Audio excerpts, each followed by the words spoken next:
Oh, yeah. 107. If it can get worse, it'll stay.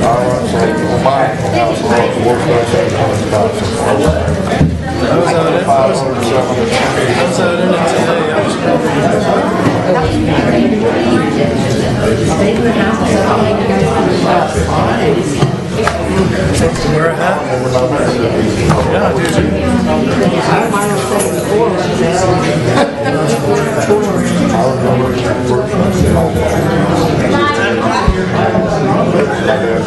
You're freezing.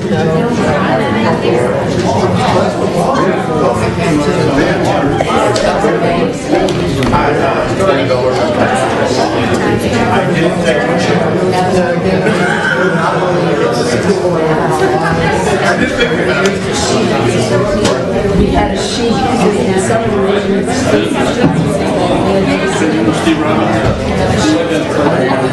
My parents had this big 24-inch bed when they said that went into the house. Just kick that sucker around and I couldn't hear anything going on anywhere.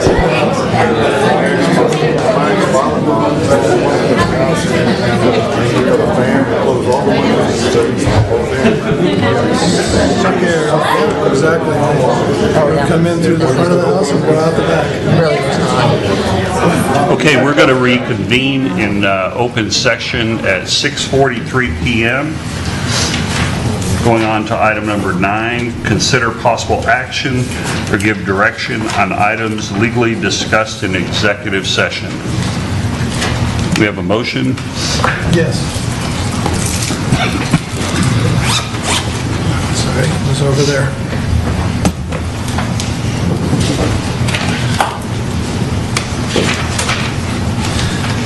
I move that the city engage Norton Fulbright LLP to participate in conjunction with Medina County and City of Hondo in support of the Edwards Aquifer Authority in defense of litigation concerning rules relating to conversion of base irrigation groundwater,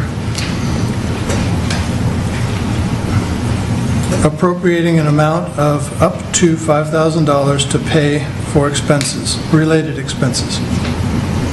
I have a motion. Do I have a second? Second. Second by Councilman Byers. All those in favor? Aye. Opposed? Nay.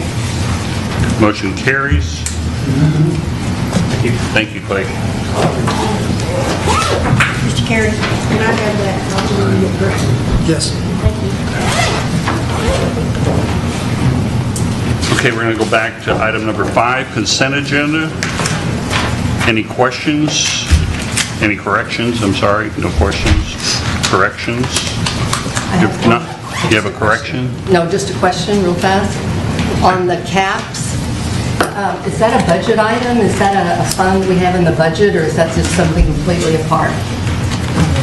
I'm new, I haven't seen this before. No, that is a separate, it's a fundraiser that Ms. McVeigh has put together, and they just wanted to show us what their revenue was. They're trying to raise money for the animal shelter. At the airport? Or wherever it ends up going, yes, ma'am. And that's what this is, and we keep the funds? No, they have the funds. They have the funds. Yes, ma'am. Okay, this is just for our information? Yes, ma'am. Okay. Any other corrections? Can I have a motion to approve? Move we approve the consent agenda. Have a second? Second? All those in favor? Aye. Opposed? Thank you. Moving on to item number 6, citizens' comments. Would anyone like to speak before citizens' comments this evening? Nobody wants to speak? Great. We'll close citizens' comments at 6:46 p.m.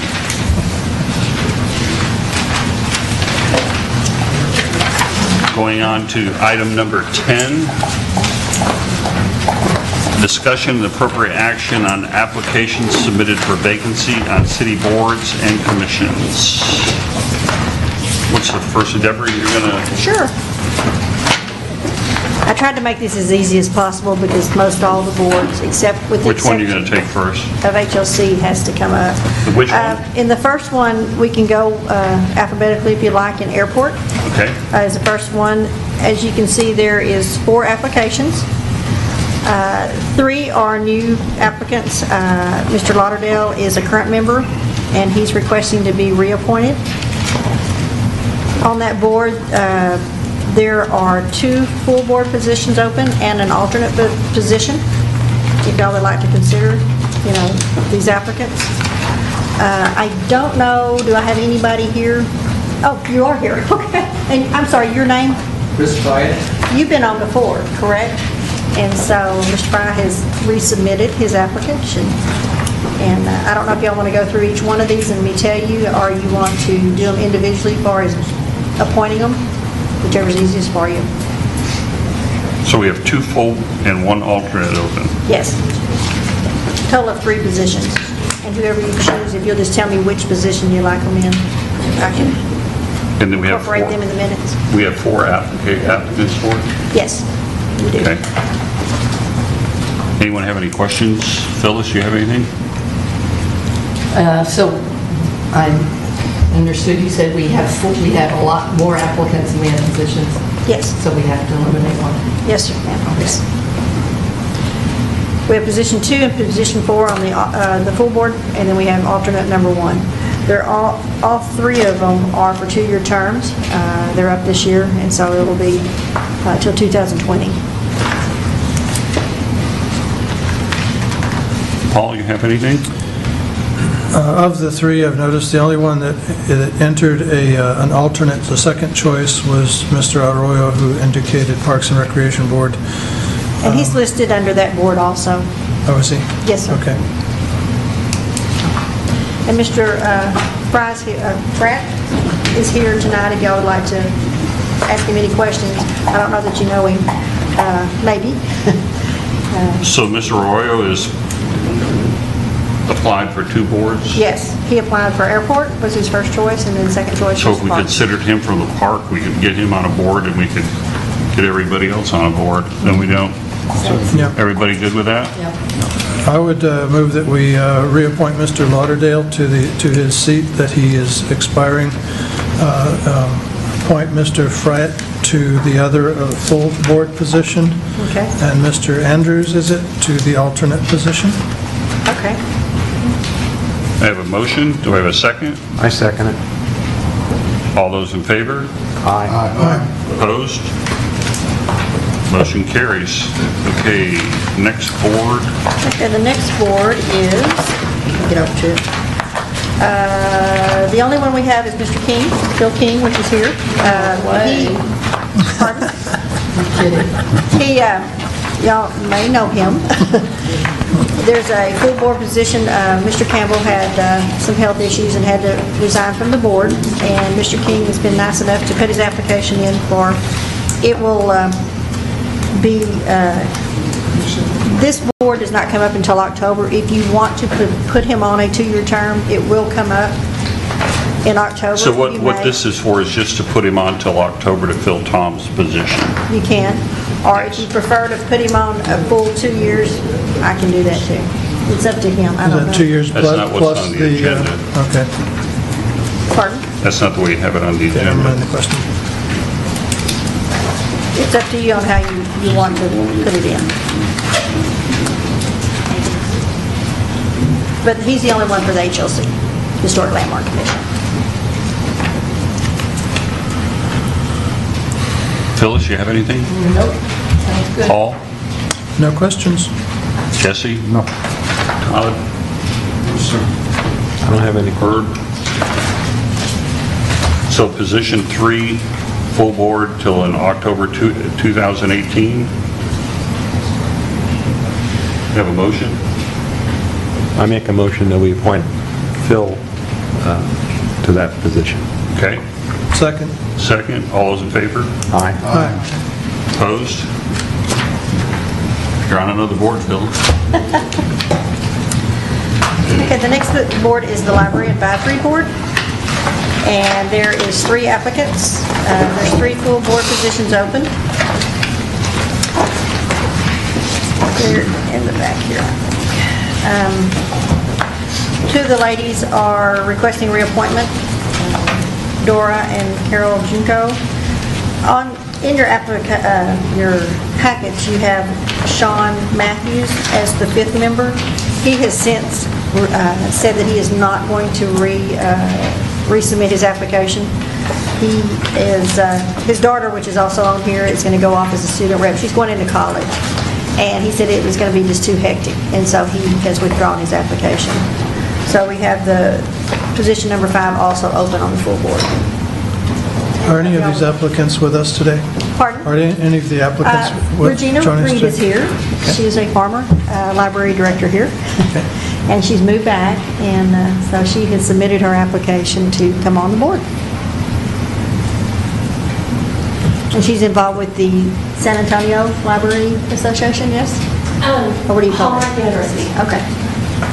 Now that she's came back. So we have 3 positions open? Yes. In one alternate, we have 3 applications. Yes. We have position 1, 2, and 5 open. And they're all for Any questions about any of that? 2020 would be the term. Can I have a motion to appoint them? So move we appoint them. Second? All those in favor? Aye. Opposed? Okay. On the Park and Recreation Board, we have the gentleman that you were just talking on that had Okay. put his application in for both. That's the only application I have right now. We do need positions badly. Okay. Applications. We have position number 2 and number 4 on the full board, and then alternate position number 2 on the alternate. So as we an just alternate. have that, Mr. Arroyo? that- Yes. Can I have a motion to appoint him? To the full board position, if I Full so board. move, yes. Second. All those in favor? Aye. Opposed? Motion carries. Moving on to And we have P&Z. one more. And P&Z, we have a few extra applications. We have the 3 board members. I know Priscilla Garrett's here, Jennifer is here, and also Larry is here. They have asked to be, requested to be reappointed. We also have you have a application on the dais in front of you from Mr. Fuentes. Okay. He applied this afternoon. You have 3 full board, and also Eric Cherry, a former council member, has his application in here. He's not able to attend tonight. He was stuck in traffic in Waco when he called me. And there is 3 full board positions open and an alternate position open. All of them are for 2-year terms, which would just so happen in 2020. So you have 4 positions open and 5 applicants. 1, 2, 3, 4, 5. Okay. Phyllis, you have anything? Well, I hate to have to eliminate one of these people, but do we have Mr. Fuentes, is he here? Yes. And Eric didn't come. He's not able to attend tonight. And Jennifer's here. Ms. Garrett and Robinson. Yeah. Yes. Yeah. How do we decide? Paul, you have anything? I don't have any questions. These are current members for the most part, and of course, all qualified to serve on this board. I wish we had more spaces available. That's all I have. So it's you're all in agreement to reappoint the 3 current board members. It's whether or not you want to appoint Marcus or Eric to the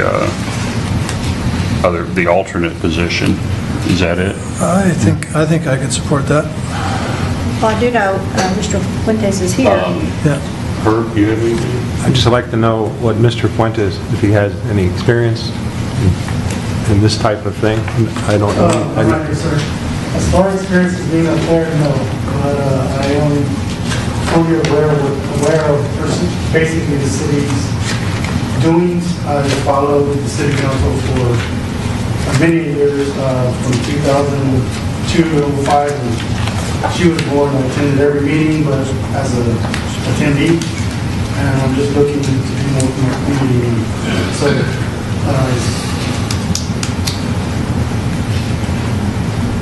yeah. Well, thank you for applying. Yes. Welcome, sir.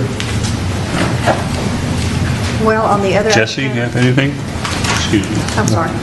Well, I, again, appreciate you applying, although the only person I've known here, I know Eric, has got some, he's got a lot of experience, so that's where I tend to lean toward. Todd? That would be my exact comments also. I appreciate you applying, Marcus, very much. Could I have a motion? I make a motion that we reappoint the 3 current members and that we appoint Mr. Cherry as the, I guess, as the alternate. I have a motion. Do I have a second? Second. All those in favor? Aye. Aye. Opposed? Nay. Okay, I'm sorry, motion carries. I wasn't looking. Who seconded that? Oh, Mr. Byers, okay. Mr. Byers. Marcus, would you consider any other board? Park board? Oh, perfect. We have openings there. Can we go back to that? We could appoint him tonight. Can I have a motion to appoint Marcus? to I the make a Park Board? motion that we appoint Marcus to the Park Board. Okay, do I have a second? Second. All those in 3 of them. favor? Aye. Aye. Thank you, Marcus. Opposed? When did we find a place? Motion carries. Yeah, good. Thank you, Marcus.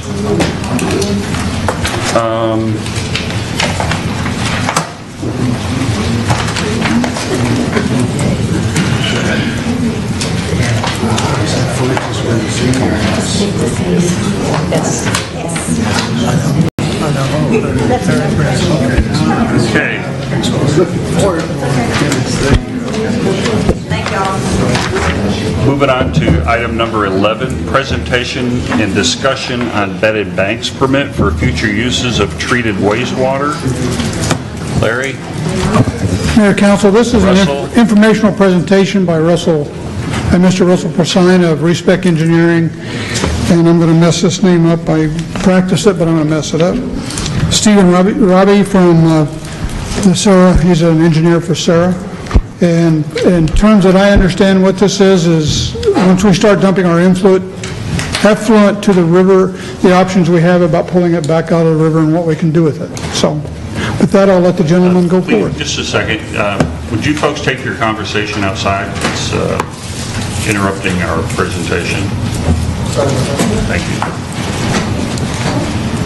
Mayor and Council, my name is Russell Persine. I've been assisting the city with the construction of the wastewater treatment plant. And as you know, once that's complete, the city will have the ability to discharge effluent to the Medina River as an alternative. Currently, send it all up for irrigation above the plant. And so, because you haven't necessarily historically discharged, I think you're in a unique opportunity to at least consider bed banks authorization and what that might mean. So I've chatted with staff and briefed them a little bit on this particular item, and they encouraged us to bring basically an informational presentation to you tonight about that. So I invited Steve Robbie, who's the Director of Technical Services at the San Antonio River Authority. And the River Authority has done this with their own wastewater treatment plants. He's going to cover kind of the background on this particular organization and give you some perspective on how they moved through this as an Thank you, Russell. Mayor Kelly, members of the council, thank you so much for allowing me to be here tonight. Again, echoing what Russell has already said, what I'm going to do is I'm going to give you a little information on what the Texas Water Code has to say on this subject. I will give you the example of what the San Antonio River Authority has done with our own wastewater treatment plants, and then I'll wrap that up with some options for the city of Castleton that you might consider.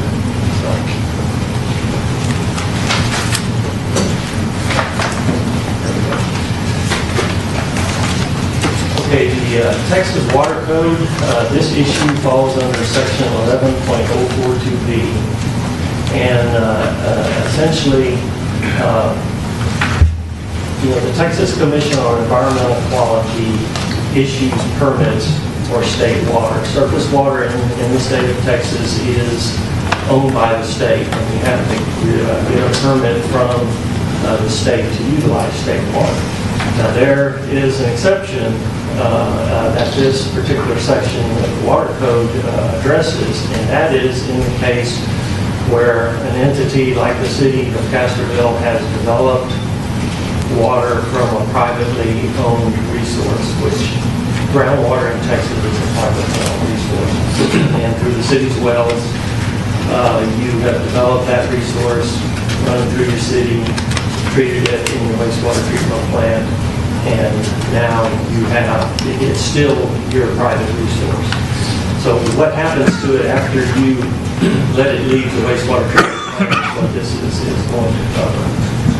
So essentially what this says is that if a person, and a person in the Water Code includes entities like the city of Castroville, who wishes to discharge and then subsequently divert and reuse that person's existing return flows, and I've underlined derived from privately owned groundwater, must obtain prior authorization from the commission, which is the TCEQ, for the diversion and the reuse of those return flows. Now, that privately owned groundwater, it's still your property. What the TCEQ is trying to do in this case is separately account for what is state water, what's in the river is state water, and then the city in this case would be introducing their privately held water. So there's essentially it's an accounting mechanism to make sure that the city would not take any state water in the course of utilizing its own private resource here. Now, this particular section B here deals with the situation if the city had already been discharging to the river. And that isn't the case yet. But I did want to bring it up because it may have some future implications. So we can go to the next. This particular section has some special conditions. That authorization may allow for the diversion and reuse, but it's subject to carriage losses, and that's a term that the TCEQ uses for essentially channel losses. If you put water in at one point in the river and let it travel downriver, it's subject to seepage, evaporation, transpiration by plants. And so you have to go through a calculation as to what that loss is. And so the further downriver you let it flow, the more loss it will be incurred, and the less water you can pull back out of the river. And again, because this is associated with an existing discharge, the TCEQ could put special conditions on that authorization that would help maintain in-stream flows and freshwater inflows to basin estuaries. Again, that's not the current situation for the city, but I'll give an example in a few minutes about where this might be applicable. Okay, so this section is kind of where the city is.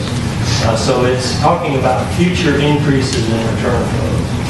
So a person wishing to divert and reuse future increases of return flows derived from privately owned groundwater must obtain, again, that authorization from TCEQ. Can I ask a question? First of all, when you say return flow, what does that mean? I mean, we're able to take water back out of the river, well, that is compensating for what we put in it?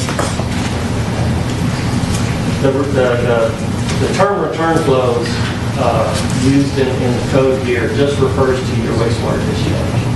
Now, there are situations where if you had a surface water right and would divert out of the river, run it through a water treatment plant, use it in your city, and then sometimes those surface water rights have a provision that you must return some percentage of that water to the river. And then that water just goes to the state, and you cannot maintain control of that. So return flows kind of gets used interchangeably, but in the case we're talking about the city, it's just your discharges to the river whenever they start occurring. So again, before you make those discharges, if you obtain authorization from TCEQ, then you maintain ownership of that water. Now,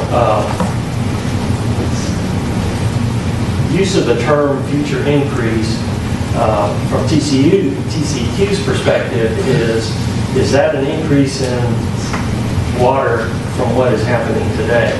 Now, from the city's perspective, it's you're not discharging. So anything you put in the water into the river would be an increase. So that's why it would fall under this section. So what I'd like to do is kind of, an example can probably answer a lot of questions. So what I'd like to do is explain what the San Antonio River Authority has done with our own wastewater treatment plants. We have 4 wastewater treatment plants in East Bexar County. So they're along I-10, in between San Antonio and Seguin, essentially, but just within Bexar County. And what I've shown here are 3 of those plants. Our Martinez 1 plant, Martinez 2 wastewater treatment plant, and Martinez 3 wastewater treatment plant. So those 3 plants are the subject of this particular authorization that we received from the TCEQ. And what we had asked is for the water from these plants to be allowed to travel down Martinez Creek, in this case, to a turf farm that we had a contract with to supply water for irrigation. And there are several water rights that farmers have along this stretch of the creek. And by doing that, then it protected those flows from diversion by those water right holders for water that would not have been in the stream but for the efforts of the river authority discharge. So if we kind of go to the next slide here, these are the specific points that we have in our authorization.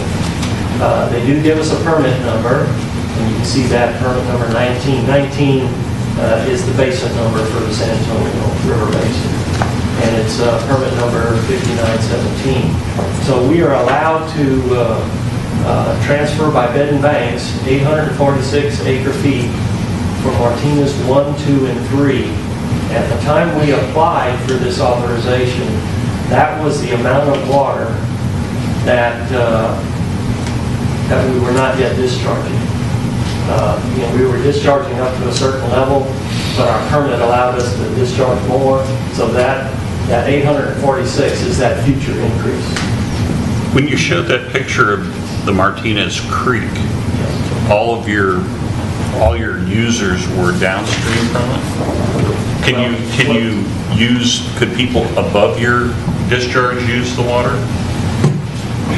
Well, you can, but not through a bed and banks authorization. And they have to be. We have the Wood Lake Golf Club. We have a pump station and a pipeline that we pump up to that facility. But because we divert that water out of the plant and don't let it hit the stream. So you'd have to pump it if there was somebody upstream that wanted you'd have to pump it to them. You couldn't pull it out of the river north of the discharge. Okay.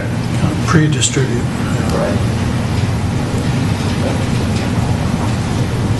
The second number, the 1,680 acre-feet, at the time we applied for this, we were in the same situation that the city is in. We were expanding one of our wastewater treatment plants, and that was the Martinez 2 plant. So while that plant was under construction, we applied for a bed and banks authorization on that entire expansion. It was 2 million gallons a day, which equates to 1,680 acre-feet per year. So before we had the ability to discharge that amount, we applied and got the authorization to use a bed and banks to transfer it downstream. So again, that protects our ownership of that water and allows us to sell it, or in the case when we get down to the authorized use it for some other purpose. The bed and banks authorization will specify which creeks are involved, or streams, I should say. And for the city here, that most likely will be the Medina River. There will be a maximum diversion rate that you can take out, and again, that can't be greater than what you're discharging, less whatever losses might be incurred along the way. And we have two numbers there. One is the number for the kind of the existing plant operations, and the second number was for that plant expansion. Now, the authorized uses, we applied for and received authorization to use it for agricultural purposes, irrigation, industrial, municipal, and environmental flows. And of course, the turf farm, that was irrigation use, so we were able to supply that water under our agricultural use authorization. Now, there were some special conditions that were placed, and one I've kind of spoken to already. The diversion restriction is based on the effluent discharge from the wastewater treatment plant. Just because we had a maximum diversion rate of 2.67 plus 2.32, if we weren't discharging that day, we could not divert it. So that's kind of the physical cap on a daily basis. Mayor, just one question, real quick. So our discharge of 0.9 million gallons, what's that in acre feet? It's about 1,000 acre feet. 1,000 acre feet? Per year. Thank you. Now, TCEQ did put a special condition on us out of one of our plants that we can only divert 151 acre feet from a Martinez 1 plant if the stream flow equaled 3.3 cubic feet per second at a USGS gauge on Martinez Creek from March through September, and 2.2 CFS October through February. And that was, I think, in part because of some existing water rights, and they felt that some of those water rights were granted based on the existence of some of our diversions.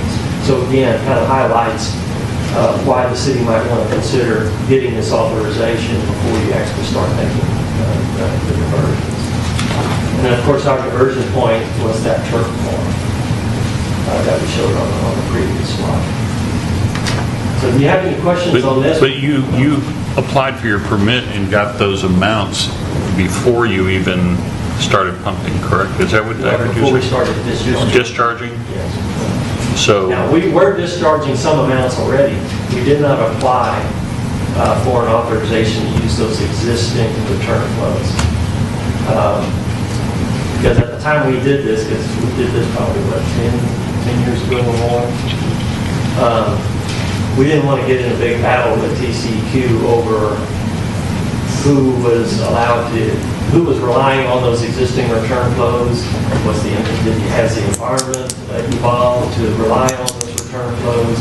So it would have probably cost us quite a bit of money to do those studies, to make those determinations for a pretty small amount of water, and we just didn't want to spend the money to do that. So we just said, we'll just leave our existing discharges flowing to the stream like they've been doing for the last 30 to 40 years. okay. And just apply for the future increases.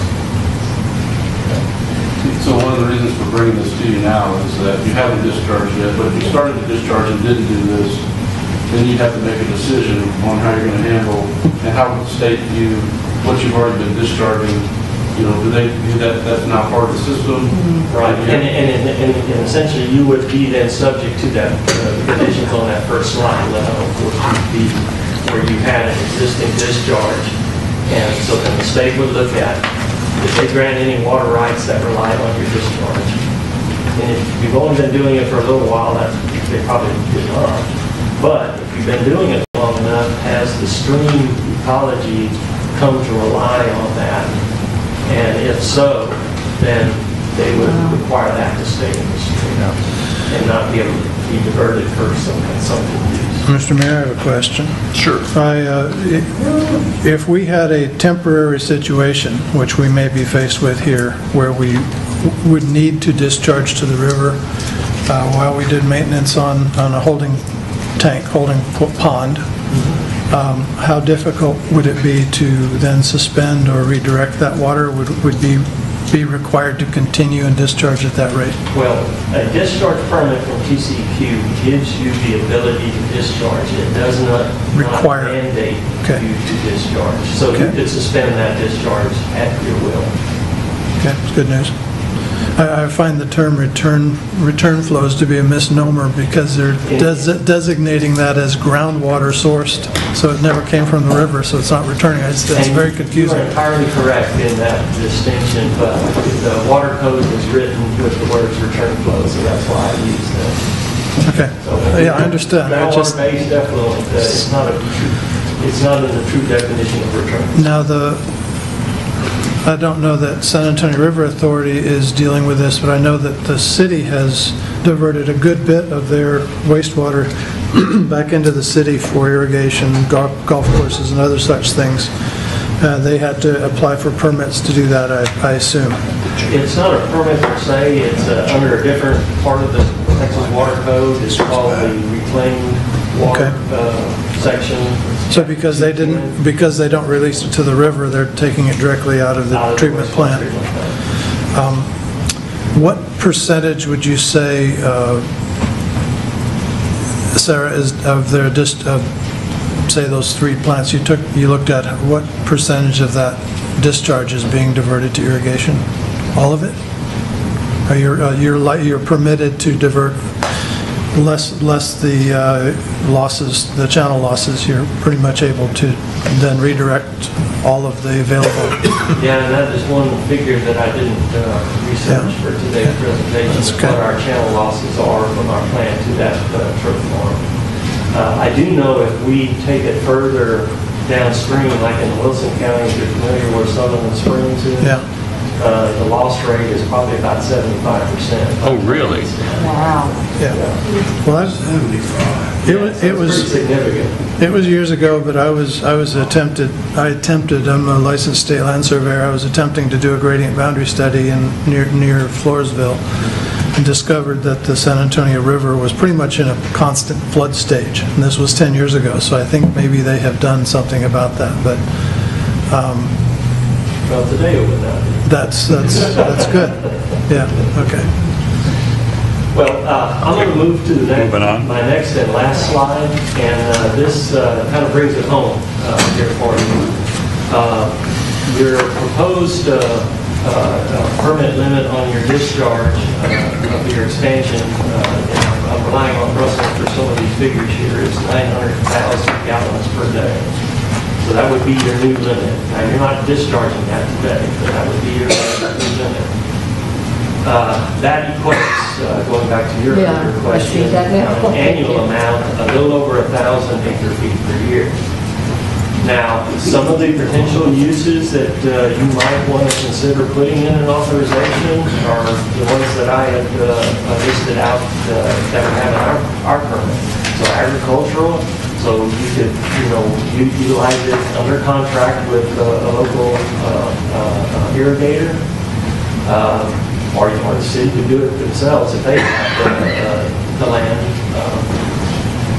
Industrial, if there was some industrial user that would come in the future, if there's not one there today, you would have that authorization already.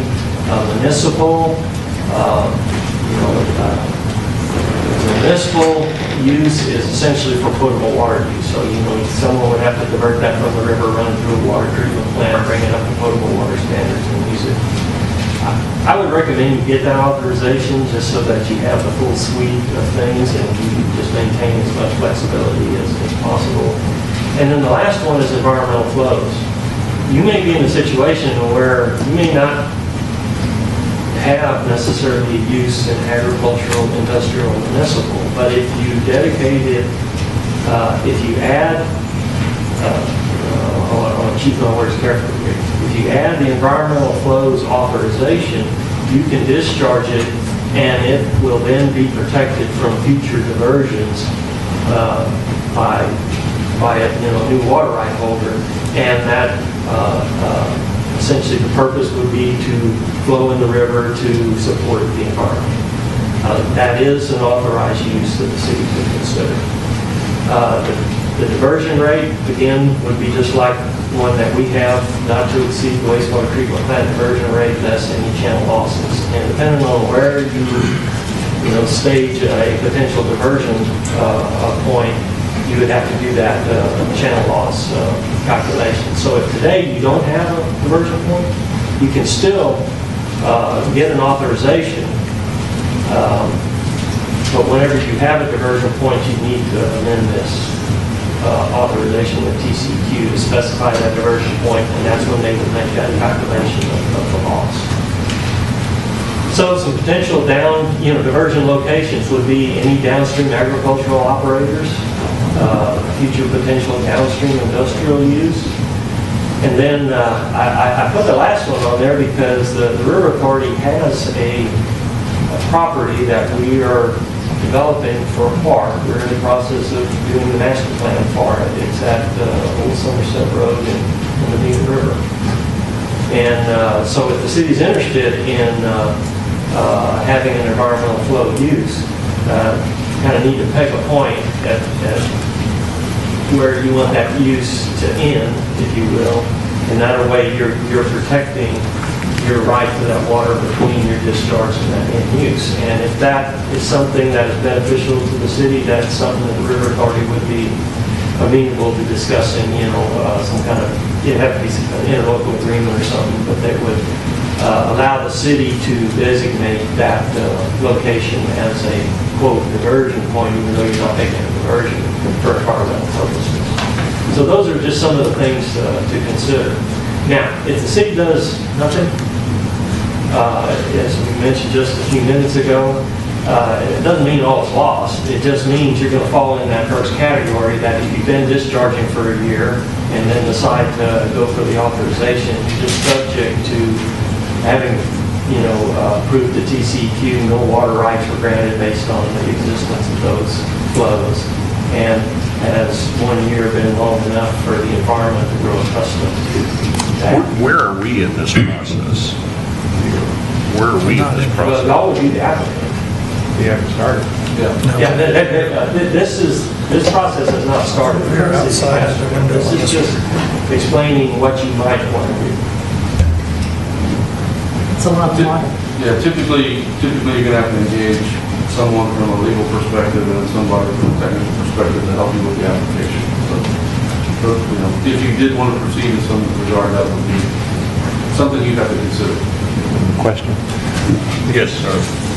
Can you give us an idea of the normal length of time that we should expect the application process to take and the cost associated with it from the state's perspective? Is there fees that you pay to actually begin this process? There's a fee that you pay when you apply, and I think there's just a standard filing fee of maybe a couple $100, and then there's a fee based on how much water you're talking about. But it'll probably be less than $1,000 in fees. Of course, any professional expertise that you might have to hire to do that, that would have to be negotiated in between the city and that provider. The amount of time that it takes to do this at the state has decreased significantly since we did ours, but it's still probably going to be 180 days at least to run through the process. Now, if you make the application and it's declared administratively complete and still takes, upwards of 180 days, once they approve it, they recognize when your application becomes administratively complete. It's kind of a startup thing. So in that case, you may have some protection to start. If you have administratively complete and you started discharging post that date, potentially there could be some protection, right? Yeah, and I don't think there's a real great risk from the city's perspective of having a water right granted based on, a diversion that you might be starting in the next 6 months. We don't see a lot of water right applications, so I think that risk is low, although it still could happen. And if the length of time that you've been discharging hasn't been long, you know, the state would, I think, have a hard time making the case that the environment has grown used to your discharges and then not allow you to take credit for those. But, you know, the longer that time period goes, and I can't give you a bright line to tell you when when the state would start putting, you know, more restrictions on your ability to do this.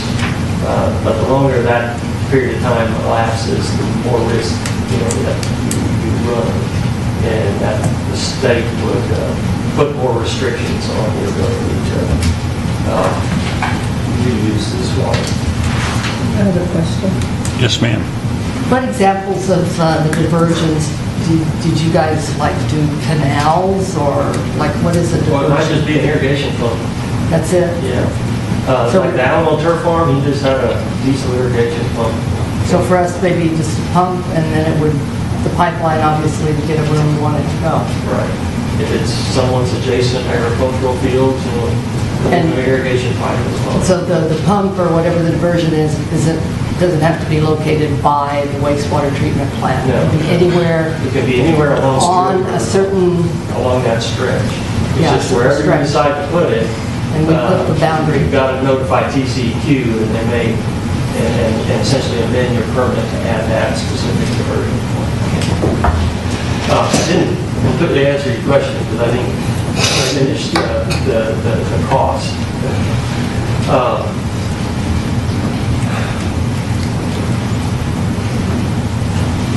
You know, with our application, of course, it had some circumstances that surrounded it that y'all don't have today, you know, with existing discharges and you know, 10 years ago, this process wasn't quite as established. But you're probably looking, you know, I know we spent over $10,000 on that, you know, with professional services. You know, to say that it would be that cost for y'all, you know, that's a little hard to say. But at least for us, you know, we did incur at least in that order of magnitude cost. And again, you know, this is for your information, kind of, you know, as Russell said, you're at a point in time where you have some options. And you know, given the state's water law, this kind of lays out how you could proceed if you chose to. And certainly if it's helpful, I can re-engage with you and your staff to you know, see where y'all want to go with this. But today's presentation is really just to get it in front of you so that you should kind of what your options were. Well, thank you, Mr. Robbie. Thank you very much. I think we ought to direct staff to pursue this and bring it back to us with cost. Yep. Investigated yet? A lot of Cost water. benefit.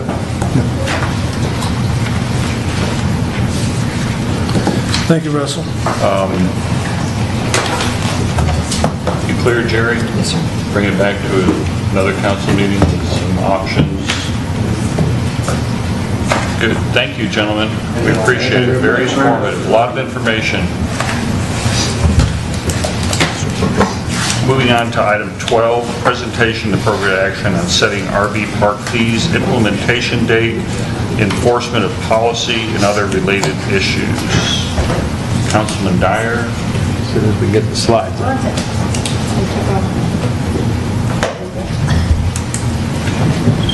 Okay.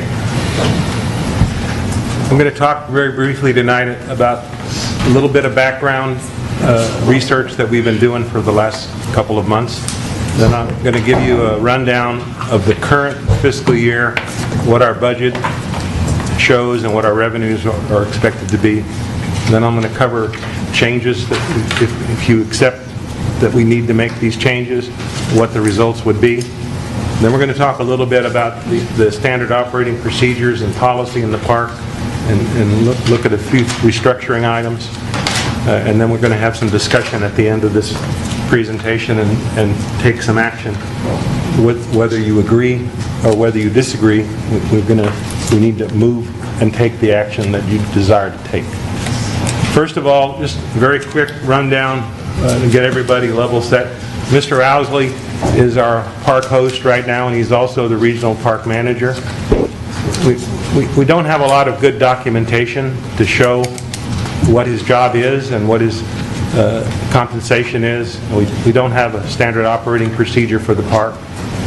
We really don't have a lot of good factual data for the current year or the past years, but we have some very good estimates based on Mr. Owsley's opinion and the staff's opinion and what we know about occupancy. So we're using an 83% occupancy rate. It's very important that you understand that this is what our calculations are based on in this whole presentation.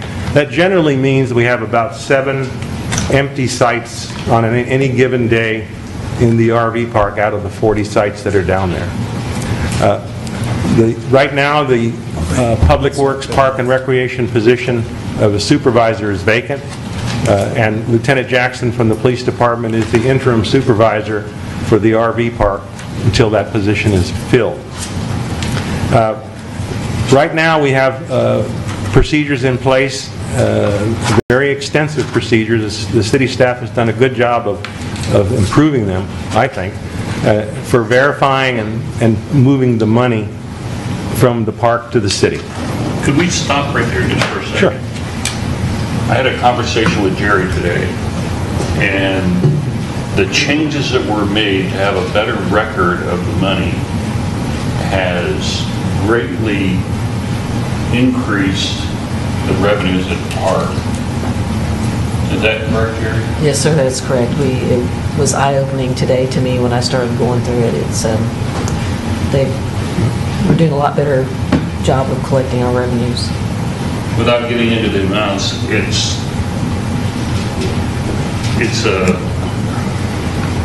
it's eye-opening how much was going out the back door. And it's good news. Yes, it is. And I really like to compliment the staff. They've gone a long way in trying to make the procedures better. Okay. This is the current situation for our structure. As I mentioned, 83%. We've got $35 a day rates, we got weekly rates, and we have monthly rates of 2 types. We have monthly rates of 30 amp usage and monthly amps of 50 amp usage. So those are the type sites we offer. We have 2 sites that we use in exchange for the volunteers that work in the park ranger and the park host. They get a free site during the time that they work for the city. So those 2 sites are not available to rent to anybody else. So we have 38 sites that we can rent. We have a sewage dump site for people who just need to dump. There's also sewage outlets at every site in the park. But this is for people who come in, maybe they came back from a trip and they have no place to dump, so they want to come in and dump. We have a laundry facility. Generally takes about $6 to run 3 loads of wash and 1 dryer. And we do give some discounts today. They're various types, pretty insignificant.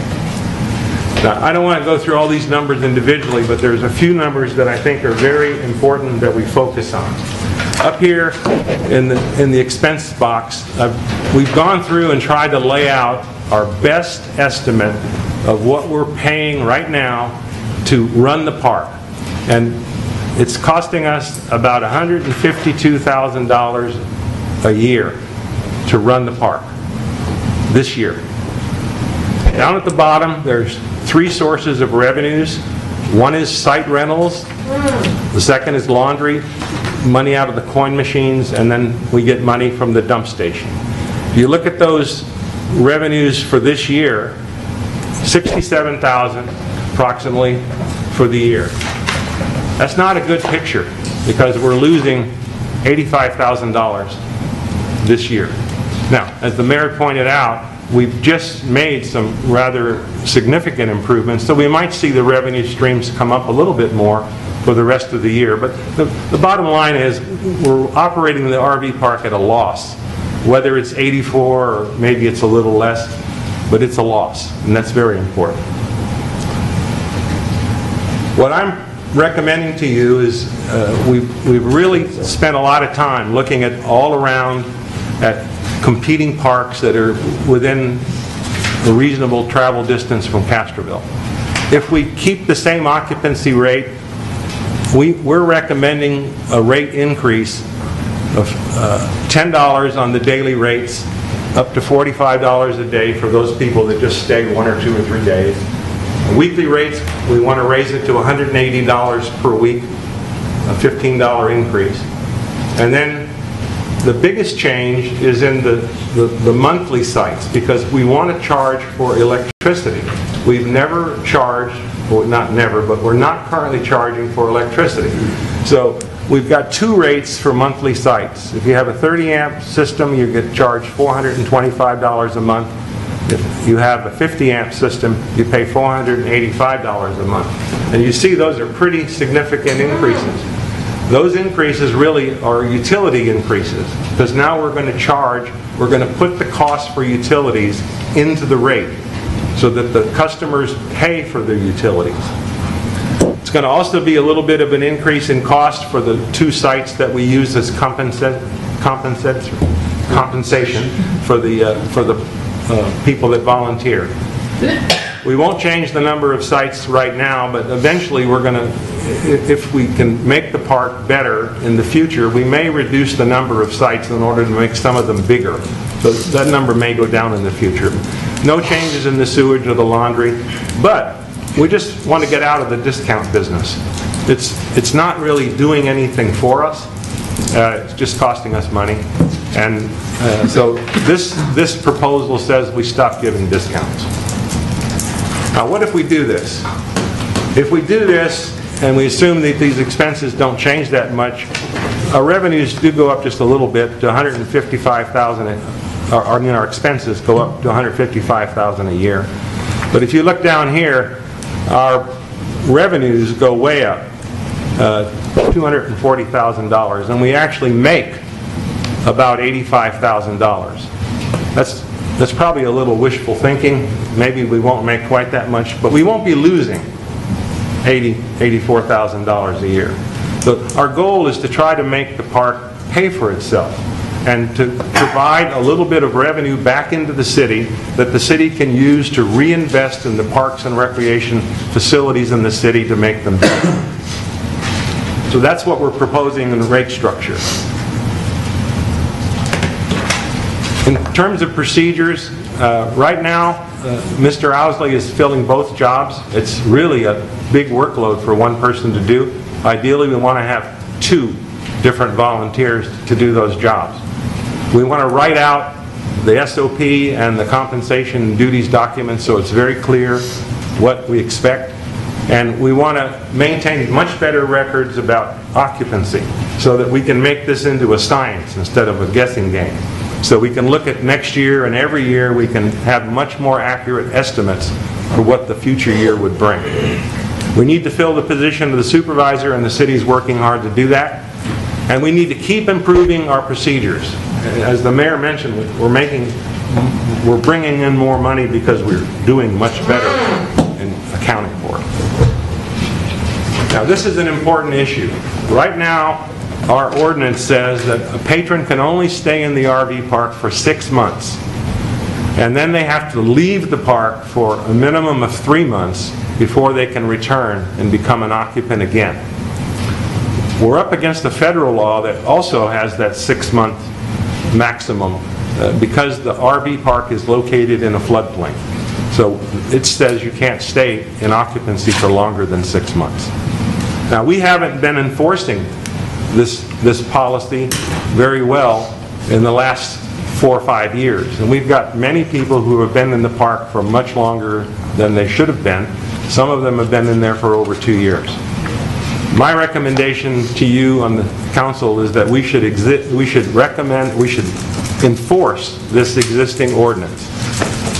We should cause people to leave the park after 6 months. Does It's very important to the city that the volunteers that work in the host position be good ambassadors. We need to help them to be good ambassadors by writing down their duties and making it clear to them how the city expects them to perform, and help them to see the way that we want the city park to be run, and not to be inventing new initiatives that the city hasn't approved. So we'll help by trying to write out a much better SOP that'll spell out how to do these things. This park host will continue to register tenants and collect revenues, and he'll be the interface point to customers. We'll keep giving the 2 sites away to them as compensation. They also he gets a little laundry stipend because we put him out in the sun all day long, and so we got to provide a little bit of money for them to do uniform change. They also get a full-time use of this motorized cart, because that's a lot of walking down there. I know you can't read this out in the audience, but this is our vision for the future. We want to make improvements to the RV park, and we want to make 2 kinds of improvements.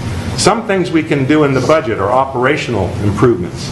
We can give the city staff can have the authority to make some operational improvements. And a couple of those would be like, for example, the very first one.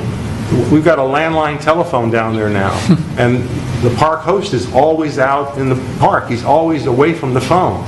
So we want to give him a cell phone with the same number on it, and get rid of the landline phone, and give him the ability to put some device like a Square device on the cell phone where he can accept credit and debit card payments in addition to cash, checks, and money orders.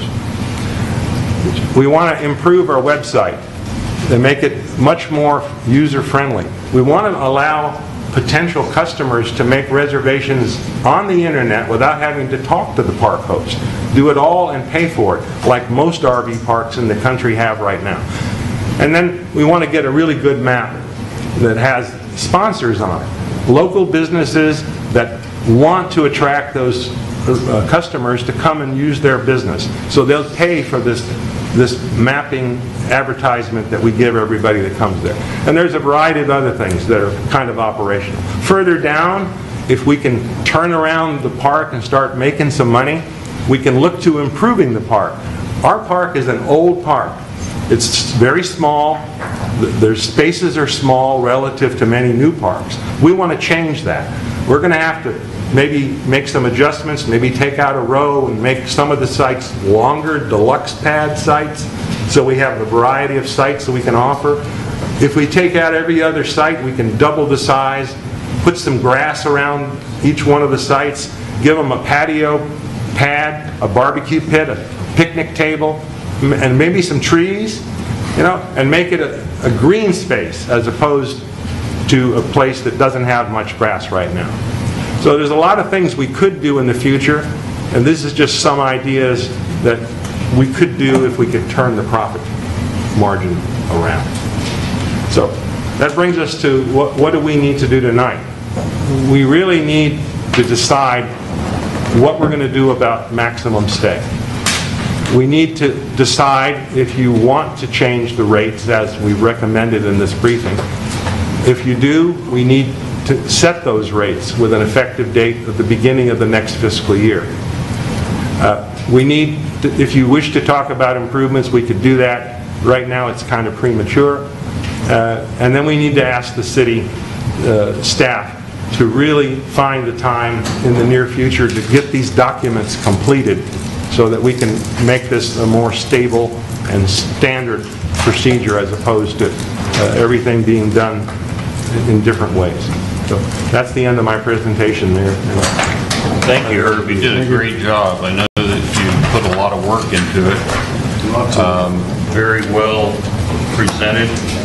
I do know that the city attorney was asked about the 6-month policy, and he suggested that we terminate it immediately, that we notify anybody that's in there for 6 months that they got to move.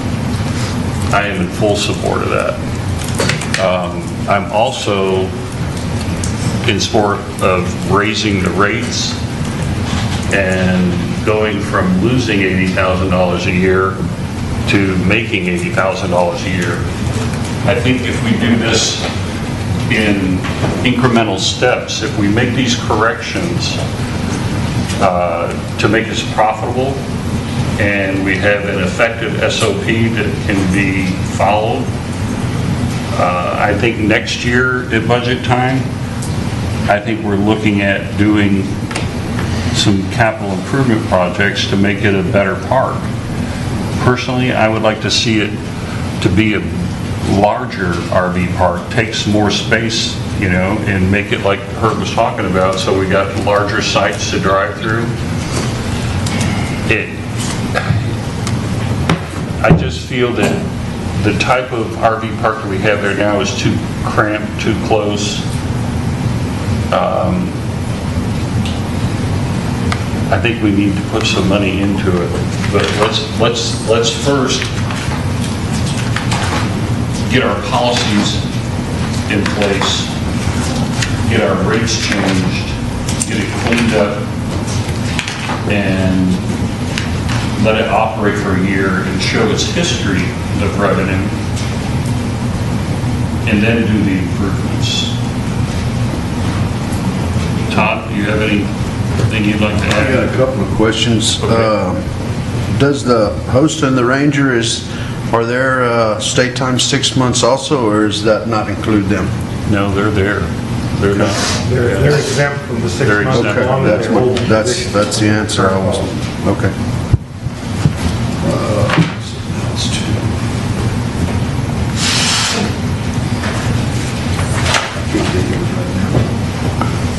I can come back to you.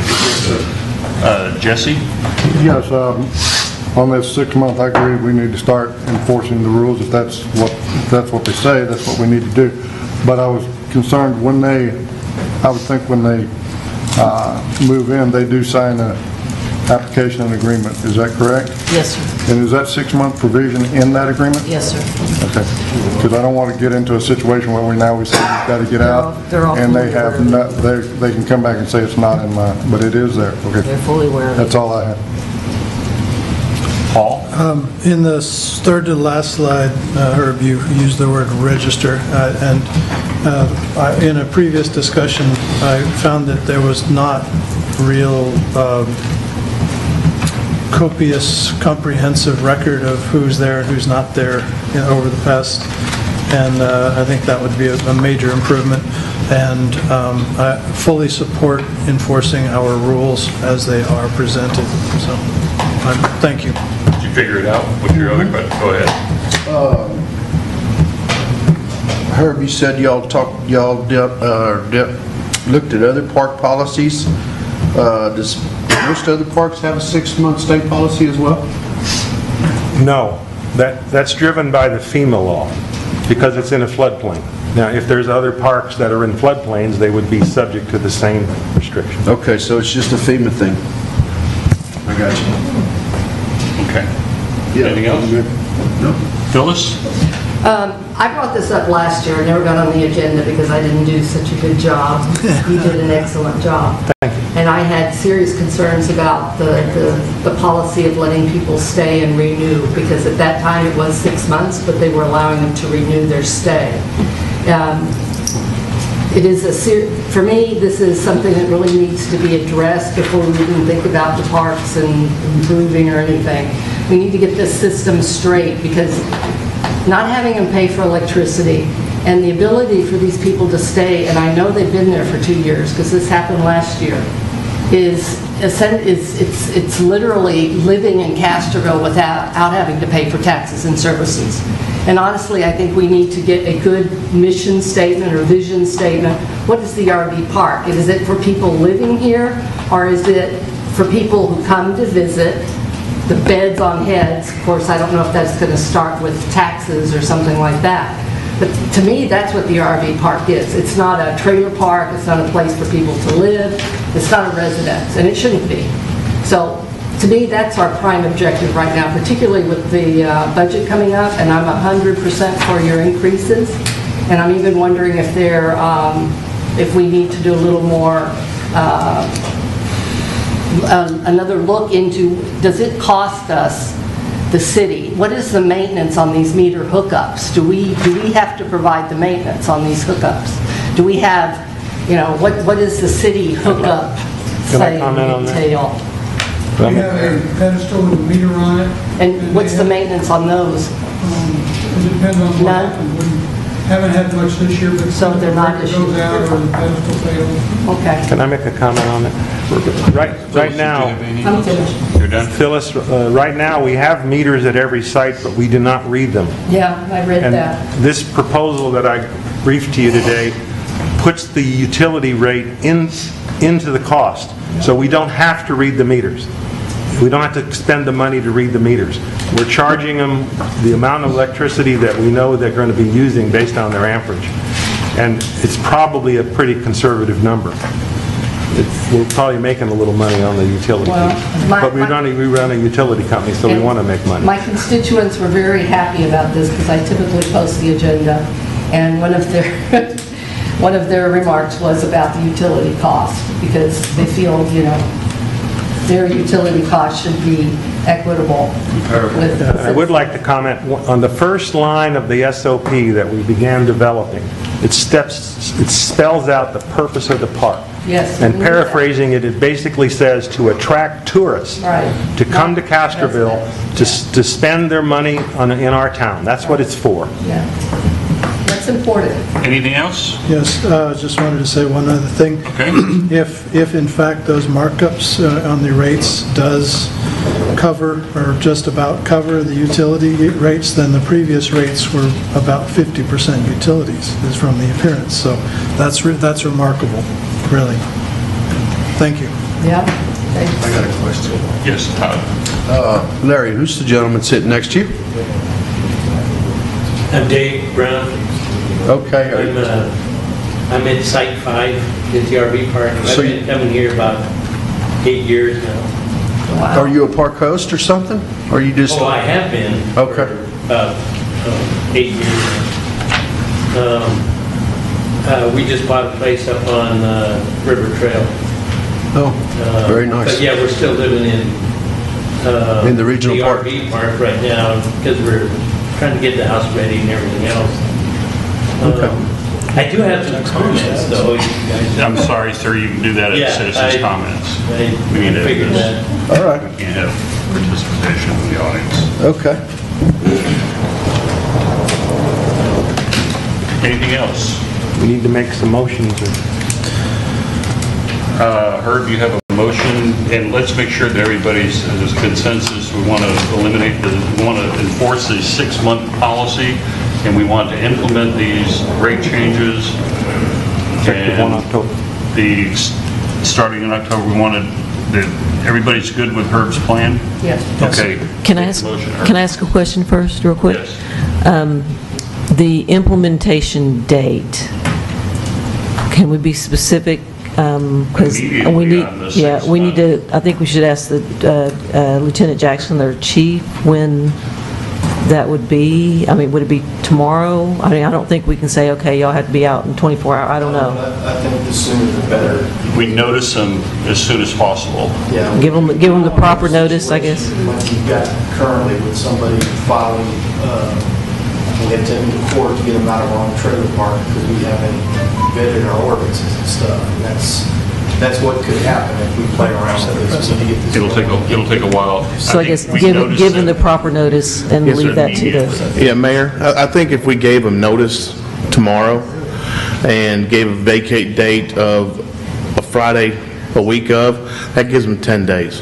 Okay. And a normal vacate is 3-day notice, and that gives them extra time to notice that if they're past the 6 months, their vacate day will be next Friday. Okay, everybody's good with doing that? Herb, you got a motion? I make a motion that we enforce the current policy and that we make the rates effective October the 1st, 2018, that are in the briefing, and that we allow the park host to begin the process of notifying personnel that have been there more than 6 months if they have to vacate. I think Lieutenant Jackson and the chief should do that. I don't think it should be the park host. Yes, sir, and we'll prepare a notice also. We'll get it all prepared and get it ready for tomorrow. It needs to be. Yeah, we'll hand deliver them personally. Yes, sir. If that's what the council would prefer. Would you amend your motion to that, please? I would amend it to agree with what the chief just said. That he will prepare the notices and coordinate with the park host to deliver. Deborah, are you clear? About as clear as mud. Police is going to prepare a notice and hand deliver Yes. to the Occupants. That have been there more than 6 months. We have a motion. Can I have a second? Second. We have a second. All those in favor? Aye. Opposed? Motion carries. Very good job, Herb. Thank you so Is that much. Mr. Carey that seconded? I can't tell y'all. Carey. Paul Carey, second. I'll make sure. We'll use hand signs for the future, so. Okay. Going on to item number 13, discussion on the 2019 5-year physical forecast and 5-year for year 2019 budget. Just a couple things on the budget that I want to point out to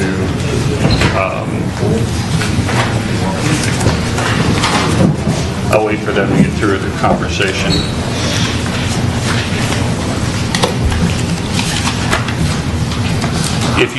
If you look at the general fund last year,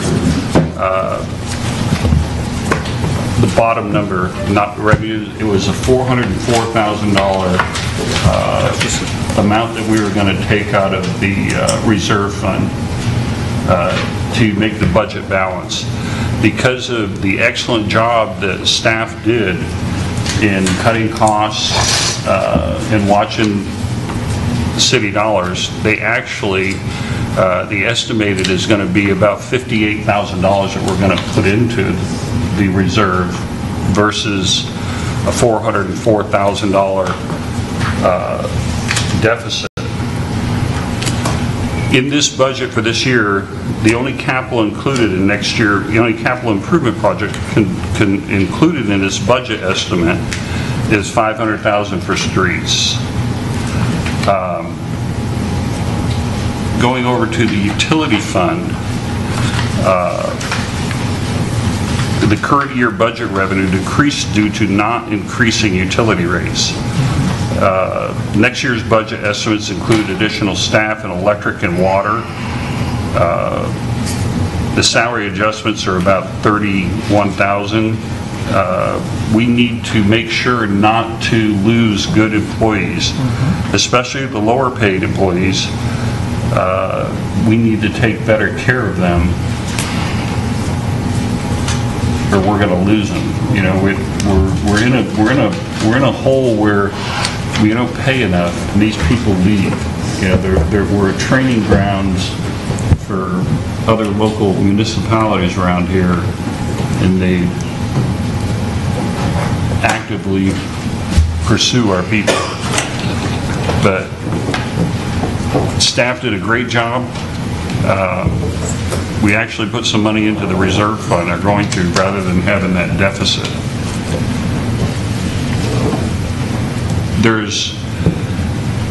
You know, everybody said that they want input on the budget as far as what we're doing. So we are proposing to schedule a workshop for Saturday all day. Which Saturday? It's a special. Thank you. It's a special call council meeting. I have to have 4 of you. When is this coming? This coming Saturday. And it would start at 9 a.m. That's too early? They don't like to get up, but let's make it 9:30. Okay. They want 10, but this is a compromise. I knew they'd get to do this in 9:30. And is there anybody that can't make it? You can't? Okay. Huh? Already have some. Everybody else has to be here. We're not doing it. We're not doing it.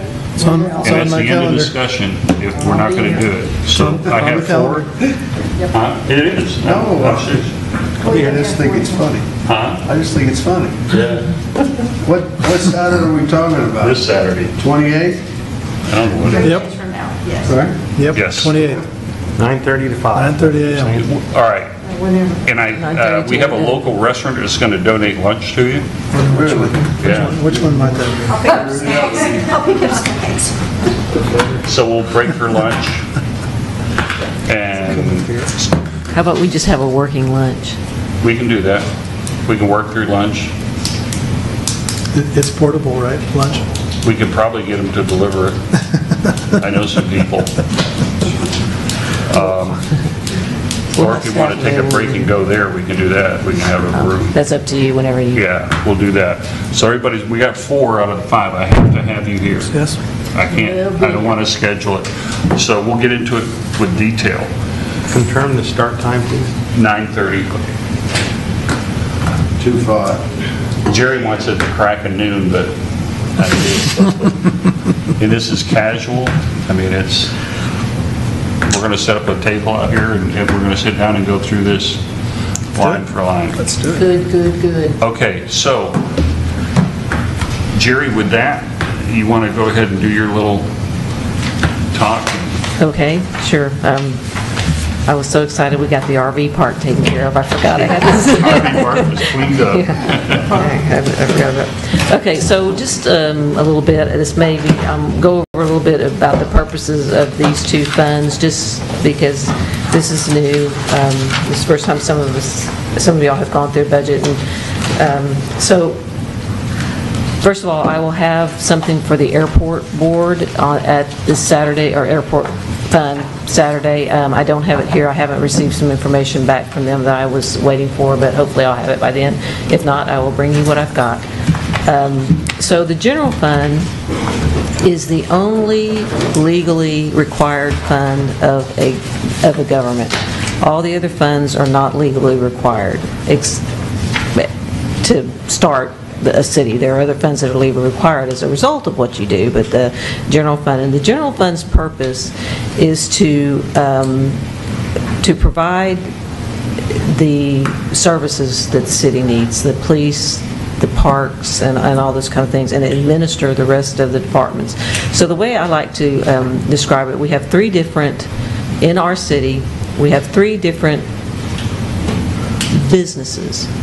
The airport is the only true business of the city. That it is run, well, it doesn't have a profit motive there in that it doesn't give money back to stockholders, but what it does is it is one of the things it has to do is to raise enough money to cover itself and to provide money for capital improvements and that kind of thing. The utility fund is kind of a semi-business fund in that it provides a service and we charge fees, but it has to be self-supporting. It's supposed to be self-supporting.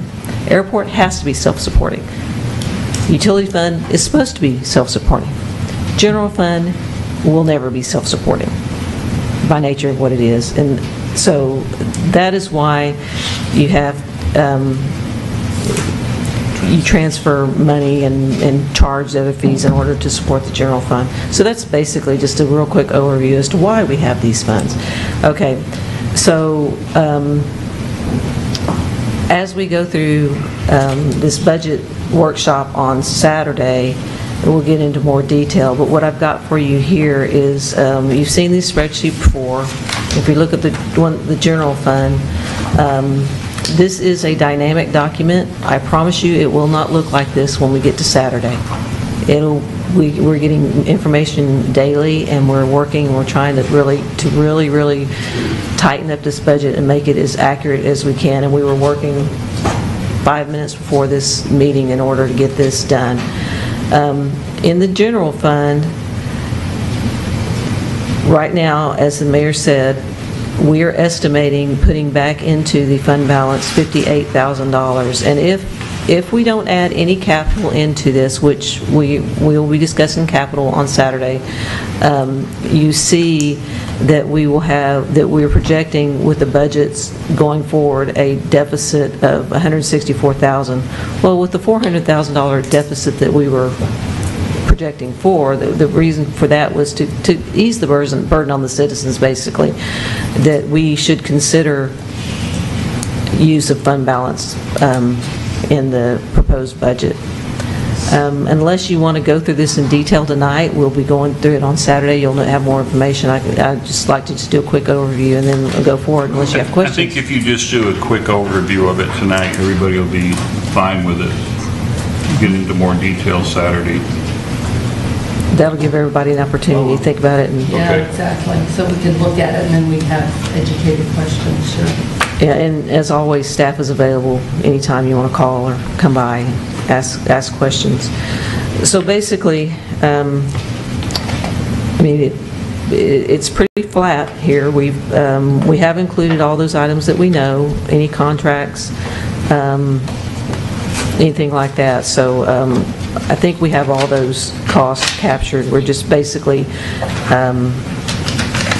as staff, we're going to be more interested in talking about capital and that, and what kind of increases you And want we to do. have staff that's going to be here too, correct? Yes, I'm informed, yes, all staff that it's a mandatory meeting.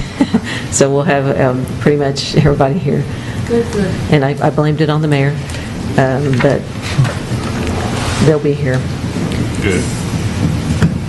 So unless you have any questions on the general fund, I'd like to go ahead and move on to the utility fund. Okay.